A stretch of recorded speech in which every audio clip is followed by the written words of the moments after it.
बहुत से कागजात नामजदगी रिजेक्ट हुए हैं। पाकिस्तान तहरीक इंसाफ के बड़े बड़े नाम इलेक्शन से आउट कर दिए गए हैं। सनम जावेद, उनके बारे में भी एक अपडेट आई है। इमरान खान साहब के पास गाड़ी नहीं लेकिन बकरी है। 2 लाख रुपए की 4 बकरियां भी उनके पास मौजूद है। इमरान खान की गिरफ्तारी के बाद सीनियर पार्टी की आदत बहुत ज्यादा मोहतात हो गई है। तहरीक इंसाफ ने ANP और पीपल्स पार्टी को जनाब मुज़ाकरात की दावत दे दी है।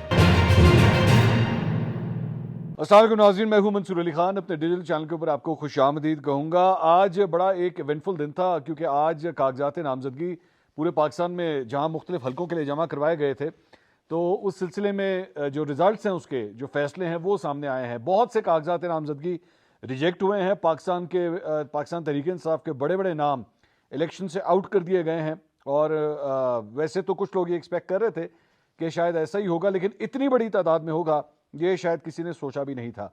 दूसरी बात यह है कि ज़हन में रखिएगा कि ये अभी आखिरी मरहला नहीं है। जाहिर बात है इन डिसीजंस को चैलेंज भी किया जा सकता है कोर्ट के अंदर। तो हो सकता है कि ये जो पेपर्स रिजेक्ट हो रहे हैं या इवन एक्सेप्ट भी हो रहे हैं, इनको भी चैलेंज किया जा सकता है, मजीद आगे भी चैलेंज किया जा सकता है। लेकिन इसकी डिटेल्स जो हैं वो थोड़ी देर में आपके साथ शेयर करेंगे। अलबत्ता एक ऐसा रिजल्ट था जो मेरे ख्याल में सारे ही एक्सपेक्ट कर रहे थे, वो था इमरान खान साहब का। पाकिस्तान तहरीक इंसाफ के सरबराह के बारे में मेरे ख्याल में सारे ही जानते थे कि क्योंकि वो सज़ा याफ्ता हैं, क्योंकि वो नाअहल हैं, इसलिए उनके कागज़ तो रिजेक्ट होने ही होने हैं। उनका मामला जो है वैसे ही हुआ है। मैं अभी डिटेल से उसके बारे में बात करता हूँ, लेकिन उससे पहले आपसे रिक्वेस्ट कि चैनल को सब्सक्राइब ज़रूर कीजिए अगर आपने अभी तक सब्सक्राइब नहीं किया हुआ, और बेल आइकन को प्रेस कीजिएगा। मैं अपने स्टूडियो के अंदर मौजूद नहीं हूँ इस वक्त, पहाड़ों की तरफ आया हुआ हूँ, और ये सिलसिला अभी अगला 1 हफ्ता तकरीबन ऐसे ही चलेगा, लेकिन आपको अपडेट करने की पूरी कोशिश करूँगा। दूसरी बात ये कि अगर मैं खुद कभी वीडियो रिकॉर्ड ना कर सकूँ तो मेरी टीम वीडियो रिकॉर्ड ज़रूर करेगी और रिकॉर्ड करके आपके सामने ज़रूर पेश करेगी, तो उसे देखना मत भूलिएगा, क्योंकि वो एफर्ट भी मेरी टीम की ही एफर्ट है। बहरहाल, सबसे पहले ज़रा मईशत के हवाले से एक खबर, और वो ये है कि पाकिस्तान ने रवा माली साल की पहली शशमाही के दौरान 4.44 हज़ार अरब रुपए से ज़ायद का टैक्स जमा करके IMF की बुनियादी शर्त जो है वो पूरी कर दी, यानी 4,440 ये हज़ार नंबर जो है वो IMF ने जो टारगेट्स दिए थे उसको अचीव कर लिया है। और इस दौरान इनकम टैक्स 730 अरब रुपए इजाफे के साथ 2.13 हज़ार अरब रुपए वसूल किया गया है। तो टैक्स कलेक्शन नंबर्स जो हैं वो कम से कम फ़िलहाल IMF की डिमांड के मुताबिक पूरे हो रहे हैं।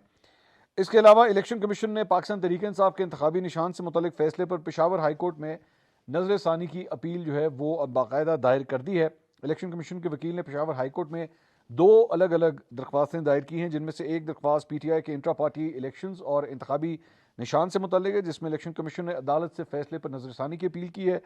इसके अलावा इलेक्शन कमीशन ने एक और दरख्वास्त दायर की है, जिसमें अदालत से इस्तदा की गई है कि छुट्टियों के दौरान ही डिविजनल बेंच बनाकर दरख्वास्त को समाअत के लिए मुकर्रर किया जाए। तो इलेक्शन कमीशन ने इसके ऊपर काफ़ी सोच विचार किया था, और अल्टीमेटली अब हम देख रहे हैं कि देव गॉन फॉर इट, और पेशावर हाई कोर्ट के अंदर जो है इस सिलसिले में भी अपील दायर कर दी गई है। अब आ जाए जरा कागजात नामजदगी, कौन एक्सेप्ट हुआ, कौन रिजेक्ट हुआ, एक बड़ी लंबी लिस्ट है। आई ट्राई कि मैं जल्दी जल्दी उसको कवर करूं। तो आज इसकी जांच पड़ताल का आखिरी दिन था, और बहुत से फैसले जो है महफूज फैसले थे, उनके बारे में पता नहीं था कि वो कब अनाउंस होंगे, लेकिन अब वो सामने आ चुके हैं। कागजात नामजदगी मुस्तरद या मंजूर, दोनों सूरतों में इसके खिलाफ जो अपील है वो 3 जनवरी तक अभी की जा सकती है, और इन अपीलों पर इंतखाबी ट्रिब्यूनल जो है 10 जनवरी तक फैसला करेगा। तो 3 जनवरी से लेकर 10 जनवरी तक का जो टाइम पीरियड है 1 हफ्ते का, उसमें एक्सेप्टेंस या रिजेक्शन के हवाले से जो है वो फैसले सामने आएंगे। ये जो उम्मीदवार हैं ये 12 जनवरी तक अपने नॉमिनेशन पेपर्स वापस भी ले सकते हैं अगर वो इलेक्शन कंटेस्ट नहीं करना चाहते, और if they are thinking otherwise. इसके अलावा उम्मीदवारों को जो इंतखाबी निशान है, जो सिंबल है इलेक्शन लड़ने का, वो 13 जनवरी तक जो है वो दिया जाएगा, और आप जानते हैं कि आम इंतखाबात जो हैं वो 8 फरवरी को होंगे। मुल्क भर में 28,626 कागजात नामजदगी जो है वो जमा करवाए गए हैं। तकरीबन 28,500 लोग जो हैं वो इलेक्शन लड़ने के लिए अपने पेपर्स जमा करवा चुके हैं। अब इसमें से कई पेपर्स जो हैं वो रिजेक्ट भी हुए हैं। अच्छा जी, अब मैं स्टार्ट करता हूँ। सबसे पहले NA-15 मानसेरा, वहाँ से साबिक वज़ीर आज़म खान सवाती, पाकिस्तान तहरीक इंसाफ के सीनियर रहनुमा, उनके कागजाती नामजदगी जो है रिटर्निंग ऑफिसर ने रिजेक्ट कर दिए। आज़म सवाती साहब जो हैं वो मुस्लिम लीग नून के जो कायद हैं नवाज शरीफ, उनके खिलाफ इलेक्शन लड़ना चाहते थे, और उन्होंने बाकायदा तौर पर इसका ऐलान भी किया हुआ था, लेकिन उनके पेपर्स रिजेक्ट हो गए हैं। NA-19 सवाबी, साबिक स्पीकर कौमी असम्बली असद कैसर साहब, उनके पेपर्स भी रिजेक्ट हो गए हैं। PK-50 पर भी असद कैसर साहब के कागजात जो है रिजेक्ट हो गए हैं। NA-20 शहराम तरकई, पाकिस्तान तहरीक इंसाफ का एक बड़ा नाम, तरीकई ब्रदर्स, उनके कागजात नामजदगी भी रिजेक्ट हो गए हैं। PK 52 और 53, वहाँ से भी शेराम तरीकई के कागजात जो हैं वो रिजेक्ट हो गए हैं। सादिक संजरानी साहब बलूचिस्तान से इस मरतबा इलेक्शन लड़ना चाहते हैं, उनके कागजात नामजदगी जो हैं अलबत्ता एक्सेप्ट हो गए हैं। इसके अलावा NA 23 मर्दान अली मोहम्मद खान पाकिस्तान तहरीक इंसाफ के सीनियर रहनुमा, उनके कागजात नामजदगी भी रिजेक्ट हो गए हैं। उन्होंने बल्कि ट्वीट भी किया कि मेरे आबाई इलाके मर्दान से मेरे कागजात नामजदगी बराए NA 23 बगैर किसी मुनासिब कानूनी और सही वजह के मुस्तरद कर दिए गए हैं, लेकिन शायद ये वजह काफ़ी है कि मैं इमरान खान के साथ हूँ। कोई बात नहीं, एक इम्तहान और सही। इस गैर कानूनी और गलत फैसले के खिलाफ हाई कोर्ट इलेक्शन ट्रिब्यूनल में अपील करेंगे। अपने रब से उम्मीद है इंसाफ मिलेगा। इसके अलावा NA 50 अटक, वहाँ से जुल्फी बुखारी के कागजात नामजदगी रिजेक्ट हो गए हैं। जुल्फी बुखारी जो है वो पहली दफ़ा इलेक्शन लड़ने जा रहे थे और उनके कागजात नामजदगी, अच्छा आप जेन में रखिएगा कि जुल्फी बुखारी पाकिस्तान में भी नहीं है, वो इस वक्त UK के अंदर हैं और उनकी गिरफ्तारी के लिए पहले ही गवर्नमेंट जो है इंटरपोल से भी रब्ता कर रही है कि उनको गिरफ्तार करके पाकिस्तान वापस लाया जाए। तो लेकिन उनके पेपर्स जमा करवाए गए, उनके पेपर्स भी जो हैं वो रिजेक्ट हो गए हैं। जुल्फी बुखारी ने कहा कि जी मेरे कागजात नामजदगी जाली दस्तखत का एतराज़ लगाकर मुस्तरद किए गए हैं। मेरे वकला, तजवीज़ कुरिंदा और तायद कुरिंदा समेत 6 अफराद को अगवा भी किया गया है। इसके अलावा NA 54 टैक्सिला, यहाँ पे एक बड़ा मुकाबला होने जा रहा है। चौधरी निसार अली खान आज़ाद हैसियत में इलेक्शन लड़ रहे हैं और गुलाम सरवर, वो गुलाम सरवर जो पहले पाकिस्तान तहरीक इंसाफ में थे और अब IPP में जा चुके हैं, उन समेत 39 उम्मीदवारों के कागजात नामजदगी मंजूर हो चुके हैं। NA 69 मंडी बहाउद्दीन, यहाँ से चौधरी परवेज़ लाही, मुनस लाही, कैसर लाही के कागजात नामजदगी मुस्तरद हो गए हैं। तो पाकिस्तान तहरीक इंसाफ के जो सदर हैं उनके कागजात नामजदगी भी रिजेक्ट हो चुके हैं। इसके अलावा NA 70 सियालकोट, यहाँ से उस्मान डार की वालिदा रेहाना डार और उमर डार की अहलिया अरूबा डार के कागजात नामजदगी भी मुस्तरद कर दिए गए हैं। RO ने कागजात में सोशल सिक्योरिटी वाजबात की अदम अदायगी और असासे जाहिर ना करने पर दोनों के कागजात नामजदगी मुस्तरद किए। अच्छा जेन में रखिएगा कि उमर डार जो हैं उनके बारे में पता लगा, ये कल रात को ये खबर आई कि लाहौर से उनको भी गिरफ्तार कर लिया गया है और जब तक ये वीडियो रिकॉर्ड हो रही थी इसकी पूरी डिटेल्स तो सामने नहीं आई, लेकिन यही पता लगा है कि उमर डार को लाहौर से गिरफ्तार कर लिया गया। बाद में उनकी वालदा ने बल्कि एक अपील भी दायर की कि ये बेसिकली सारा कुछ जो है ये इलेक्शंस की वजह से हो रहा है और पहले मेरे एक बेटे को गिरफ्तार किया गया, अब दूसरे बेटे को भी जो है वो गिरफ्तार किया जा चुका है। इसके अलावा अब आ जाए ज़रा इमरान खान साहब के हवाले से। मियाँ वाली में NA 89, वहाँ पर इमरान खान साहब के कागजात नामजदगी रिजेक्ट कर दिए गए। लाहौर के NA 122, वहाँ से भी इमरान खान साहब के कागजात नामजदगी रिजेक्ट कर दिए गए। 2 इतराज़ात उसके ऊपर लगाए गए थे। एक तो ये था कि तोशाखाना केस में उन्हें नाअहल करार दिया जा चुका है और दूसरा ये कि उनके तजवीज़ करिंदा और तायद करिंदा NA 122 से नहीं है। ये ज़हन में रखिएगा कि आपके जो प्रपोजर और सेकेंडर दोनों जो हैं वो उसी हल्के से ताल्लुक़ रखने चाहिए, लेकिन इमरान खान साहब के केस में कहा जा रहा है कि दोनों जो हैं वो बाहर से लाए गए थे। ये बिल्कुल वही काम हुआ है जो जमशेद चीमा और मुसरत जमशेद चीमा के जब कागजात नामजदगी जमा करवाए गए थे तो उनके भी तायद करिंदा और तजवीज़ करिंदा जो हैं वो किसी दूसरे हल्के के डाल दिए गए थे। यहाँ पे इमरान खान साहब के बारे में भी यही कहा जा रहा है कि उनके भी जो 2 लोग थे वो किसी और हल्के से ताल्लुक़ रखते थे। अलबत्ता NA 122 से लतीफ़ खोसा के कागजात नामजदगी मंजूर हो गए हैं। अलबत्ता उनके साहबजादे खुर्रम लतीफ़ खोसा के कागजात नामजदगी मुस्तरद कर दिए गए हैं। NA 122 से एडवोकेट अजहर सदीक के कागजात नामजदगी भी मंजूर कर लिए गए हैं और NA 122 से सलमान रफ़ीक और साद रफ़ीक के कागजात नामजदगी दोनों भाइयों के उनके भी एक्सेप्ट कर लिए गए हैं।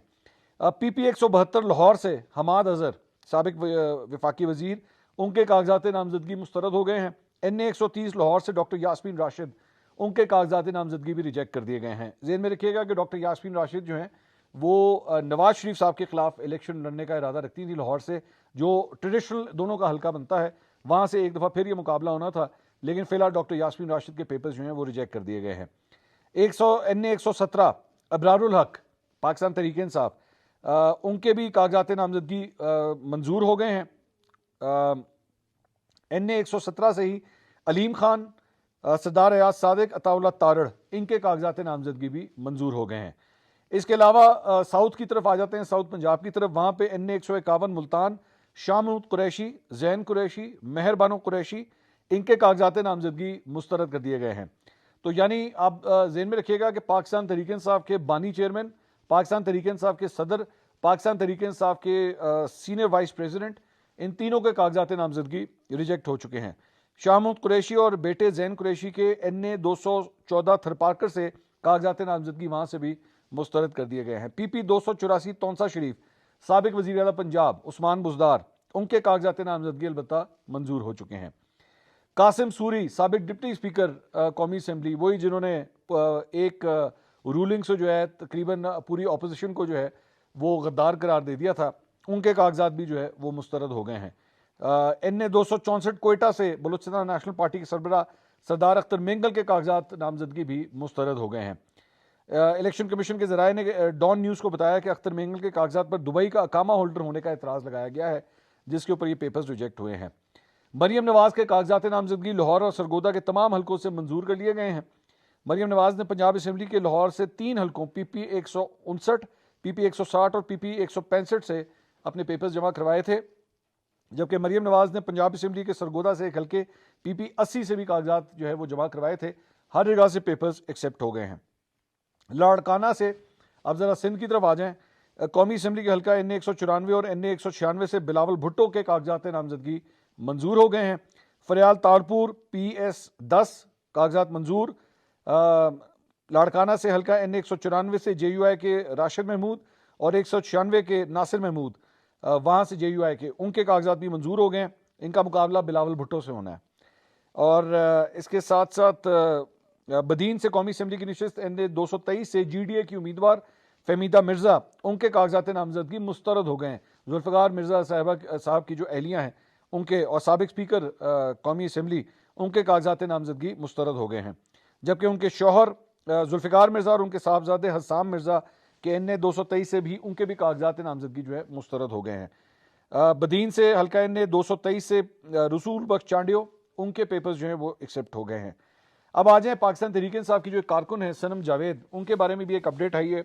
सनम जावेद के कागजात नामजदगी पर एतराज़ात के मामले पर समाअत हुई।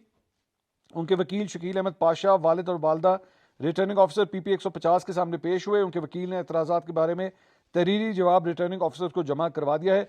जब तक ये वीडियो आ रही है तब तक अभी डिसीजन सामने नहीं आया। इंशाल्लाह कोशिश होगी कि अगली वीडियो में आपको इस बारे में भी अपडेट करें। इसके अलावा मुस्लिम लीग नून के दफ्तर को जलाने के केस में पुलिस ने सनम जावेद को एक और मुकदमे में गिरफ्तार करके लाहौर की सेशन अदालत में पेश कर दिया है। तो वहाँ पे खदीजा शाह तो रिहा हो चुकी हैं, वो अपनी फैमिली के पास वापस भी आ चुकी हैं, लेकिन सनम जावेद जो है और तैयबा राजा, इन दोनों के जो मसाइल हैं, जो मुश्किलात हैं, वो अभी तक हल नहीं हो रही। बल्कि मैं सोशल मीडिया के ऊपर एक डिबेट देख रहा था कि बहुत से लोग ये कह रहे थे कि जी जो बाअसर ख़वातीन हैं, यानी जिस तरह खदीजा शाह हैं, अगर उनको इतना बड़ा रिलीफ मिल सकता है तो पाकिस्तान तहरीक इंसाफ की जो दीगर खवातीन जिनको गिरफ्तार किया गया, आखिर ये रिलीफ, ये सब कुछ, ये सहूलियत उनके लिए क्यों नहीं है। तो देखते हैं कि इनको कब रिलीफ मिलता है। इसके अलावा इस्लामाबाद के एहतसाब अदालत के जज मोहम्मद बशीर ने फवाद चौधरी के खिलाफ जेल में तामीरी मनसूबों में खुदबुर केस की समाअत की।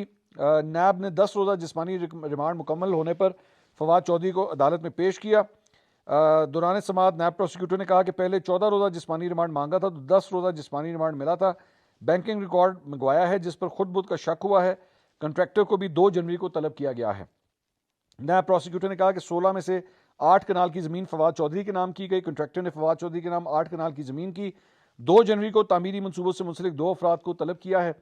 मुलजिम से मजीद तफ्तीश करनी है, लिहाजा मजीद 10 रोज़ा जिस्मानी रिमांड दिया जाए ताकि तफ्तीश मुकम्मल की जा सके। अदालत ने इस पर फैसला महफूज किया। जज ने फवाद चौधरी से इस्तफसार किया कि इनका रवैया कैसा रहा। फवाद चौधरी ने कहा जी 10 दिन का रिमांड दिया, अच्छा रवैया रहा, पढ़े लिखे लोग हैं। जब हम आपके सामने आते हैं सबसे पहले आप अपना दायरा इख्तियार देखते हैं। वारंट में 4 इल्ज़ामात हैं। पहला इल्ज़ाम बतौर वफाकी वजीर मनसूबे में मदाखलत की। ये प्रोजेक्ट PSDP का है, हाईवे का तो है ही नहीं। एहतसाब अदालत ने बाद में 6 रोज़ का जिस्मानी रिमांड जो है फवाद चौधरी साहब का मंजूर कर दिया। इसके अलावा फवाद चौधरी साहब के पेपर्स भी जो हैं वो रिजेक्ट हो गए हैं, नॉमिनेशन पेपर्स। अलबत्ता उनकी जो अहलियाँ हैं हिबा फवाद चौधरी, उनके पेपर्स एक्सेप्ट हो गए हैं। और अगर आपको याद हो, हमने आपको आज से चंद हफ्ते पहले ये खबर दी थी कि अगर फवाद चौधरी मैदान में ना हुए तो उनकी जगह पे उनकी अहलिया ये इलेक्शन लड़ेंगी, तो उनके पेपर्स जो हैं अब एक्सेप्ट हो चुके हैं। इसके अलावा एक्सप्रेस ने रिपोर्ट किया है कि इमरान खान साहब के असासों की तफसीलात, क्योंकि when you have to deposit your nomination papers तो फिर आपको अपनी वेल्थ स्टेटमेंट भी साथ जमा करानी होती है कि आपके एसेट्स कितने हैं। तो उनके असासों की तफसीलात आई हैं और पता लगा है कि 5 साल के दौरान इमरान खान साहब के असासे 27,72,55,000 रुपए में उसका इजाफा हुआ है। तो 5 साल में इमरान खान साहब के असासे 27 करोड़ रुपए बढ़ गए हैं। इलेक्शन कमीशन में जो तफसीलात जमा कराई गई हैं, उनके असासों की मालियत 3,86,94,000 रुपए थी 2018 में। अब जो डॉक्यूमेंट्स जमा हुए हैं 2023 में, उनकी मालियत अब 31,59,50,000 रुपए हो गई है। तो 3 करोड़ से 31 करोड़ की जो है वो जंप आई है 5 साल के अंदर। जमान पाक लाहौर में उन्होंने कहा जी 7 कनाल 8 मरले का घर है, ये मुझे विरासत में मिला है। उनके घर की तामीर पर 4 करोड़ 86 लाख रुपए से जायद का खर्चा जाहिर किया गया है। बनी गाला में 300 कनाल का जो घर है, उन्होंने कहा जी ये मुझे तोहफे में मिला है। और इसकी तज़ीन और राइश और रेगुलराइजेशन की बाद में 39 लाख रुपए से जायद मेरा खर्चा आया है। इस्लामाबाद के इलाके मेरा नूर में 50 लाख मालियत से जायद की 6 कनाल 16 मरले अराजी उन्होंने जाहिर की है कि वो है उनके पास। इस्लामाबाद के शॉपिंग प्लाजा में 12 करोड़ रुपए से जायद मालियत की दुकान भी उन्होंने जाहिर की है। तो इमरान खान साहब दुकानदार भी हैं। इसके अलावा 3 करोड़ 40 लाख रुपए से जायद मालियत का 2 कमरों का फ्लैट भी है उनके पास, इस्लामाबाद के प्लाजे में ही जाहिर किया गया है। भक्कर में भी उनकी ज़मीन है, 188 कनाल जो है उनकी अराजी भी मौजूद है। और इंटरेस्टिंग बात, जो सबसे इंटरेस्टिंग बात यह है कि इमरान खान साहब के जो पेपर्स हैं उसके मुताबिक इमरान खान साहब के पास गाड़ी नहीं है, वो किसी गाड़ी की मलकियत नहीं है उनके पास। और उनके पास 3 करोड़ 15 लाख रुपए से जायद कैश जो है वो पड़ा हुआ है, इस वक्त मौजूद है। मुख्तलिफ बैंक अकाउंट्स में 6 करोड़ रुपए से जायद की रकम उनके पास मौजूद है। 2 लाख रुपए की 4 बकरियां भी उनके पास मौजूद है। तो गाड़ी नहीं है लेकिन बकरी है। इसके अलावा तोशा खाना में खरीदी गई कीमती अशिया की कीमत 1 करोड़ 18,77,000 रुपए बताई है उन्होंने। उनकी अहलिया बुशरा बीबी के नाम पाकपतन और दीपालपुर में 698 कनाल अराजी जाहिर की गई है। वैसे मेरे ख्याल में अगर टोटल किया तो शायद बुशरा बीबी इमरान खान साहब से ज़्यादा अमीर लगती हैं मुझे। उनके नाम बनी गाला में 3 कनाल का घर भी है, वो भी इमरान खान साहब के कागजात में जाहिर किया गया है। इमरान खान ने FBR को 2021 में 14 करोड़ 10 लाख रुपए से जायद के असासे जाहिर किए थे। तो 2021 में 14 करोड़ और 2023 में ये तकरीबन 31 करोड़, मतलब बहुत से करोड़ों के जंप हुए हैं इमरान खान साहब के असासों में। और FBR सर्टिफिकेट के मुताबिक इमरान खान ने 2023 में असासों की मालियत 31 करोड़ 59 लाख रुपए जो है वो जाहिर की है। तालीमी काबिलियत उन्होंने जाहिर की है कि जी उन्होंने BA किया हुआ है पॉलिटिकल साइंस के अंदर। पता नहीं केड़ी पॉलिटिकल साइंस है, ये भी ढूंढने वाली बात है कि कितनी को पॉलिटिकल साइंस सीखी है उन्होंने। और मौजूदा पेशा जो है फिलंथ्रोपिस्ट उन्होंने शो किया है। तो इमरान खान साहब का यही पेशा है, फिलंथ्रोपिस्ट। अच्छा जी, इसके अलावा तहरीक इंसाफ ने ANP और पीपल्स पार्टी को जनाब मुज़ाकरात की दावत दे दी है, ये एक अच्छा कदम है। PTI के मरकजी तर्जुमान मौज़म भट्ट ने कहा है कि जी पीपल्स पार्टी और ANP को हमारे साथ बातचीत करनी चाहिए, क्योंकि जिस एजेंडे पर पीपल्स पार्टी और ANP बात कर रही है वही हमारा एजेंडा है। ANP को चाहिए कि सियासी तौर पर PTI से हाथ मिलाए और बिलावल भुट्टो जो बातें कर रहे हैं मुमकिन है कि सियासी इत्तेहाद की फ़िज़ा कायम हो। PTI और ANP का ताउन जमहूरियत के लिए मौसर पेशरफ्त होगी, जबकि बिलावल भुट्टो ने आसिफ अली ज़रदारी को साइड पे करके नई नस्ल की बात की। पीपल्स पार्टी इस तरह के अमल के लिए हाथ बढ़ाए तो हम तैयार हैं। तो एक डेवलपमेंट जो है वो ये हुई है। इसके अलावा MQM के रहनुमा मुस्तफा कमाल ने जियो न्यूज़ के प्रोग्राम से गुफ्तगू की। उन्होंने कहा कि नून लीग के साथ कराची में सीट एडजस्टमेंट पर NA 242 समेत किसी भी नशिस्त पर कोई डेडलॉक नहीं है। इस हवाले से मुज़ाकरात जारी हैं। कागजात नामजदगी वापस लेने के मरहले से पहले दोनों जमातें हतमी इत्तफाक़ राय तक पहुँच जाएंगी। फॉर्मूला ये तय हुआ है कि जिस नशिस्त पर जो जमात मजबूत हो वही इलेक्शन लड़ेगी।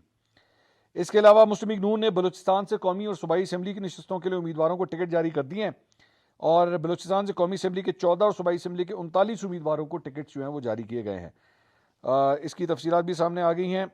इसके अलावा अंसार अब्बासी साहब ने जंग के अंदर जो है वो एक कॉलम लिखा है, इसका एक पैराग्राफ मैं आपके साथ शेयर करना चाहूँगा, बड़ा इंटरेस्टिंग पैराग्राफ है। उन्होंने कहा तहरीक इंसाफ मिलिट्री इस्टेब्लिशमेंट के साथ अपने मामला तय और अपने कारकुनों को फौज मुखालिफ बयानिए से दूर रखे बगैर इलेक्शन में हिस्सा लेने जा रही है। 9 मई के वाक़यात के बाद PTI के खिलाफ शुरू होने वाले क्रैकडाउन के पेश नज़र और इमरान खान की गिरफ्तारी के बाद सीनियर पार्टी की आदत बहुत ज़्यादा मोहतात हो गई है। तहम पार्टी की जानिब से अपने कारकुनों की इस सोच के खात्मे के लिए कोई संजीदा कोशिश नहीं की गई जो 9 मई के हमलों का सबब बनने में वाले फौज मुखालिफ बयानी से ताहाल जहर आलूद है। कुछ आज़ाद मुबसरीन का ख्याल है कि मकबूल तहरीक इंसाफ को मुकाबले के लिए लेवल प्लेइंग फील्ड ना देने से इंतखाबात मुतनाज़ हो जाएंगे, जिससे मुल्क को इंतहाई ज़रूरी और मतलूबा मुआशी और सियासी इस्तेकाम नहीं मिल पाएगा। जबकि डर है कि PTI अगर फौज से अपनी लड़ाई ख़त्म किए बगैर इलेक्शन जीत कर इक़्तिदार में आई तो इससे सियासी अदम इस्तेकाम बदतर हो जाएगा। तो ये जनाब डिटेल्स थी अब तक की। और भी हमारे पास रिजल्ट्स आ रहे हैं नॉमिनेशन पेपर्स के हवाले से, इंशाल्लाह अगली वीडियो में वो भी आपके साथ शेयर करेंगे। अल्लाह हाफिज़।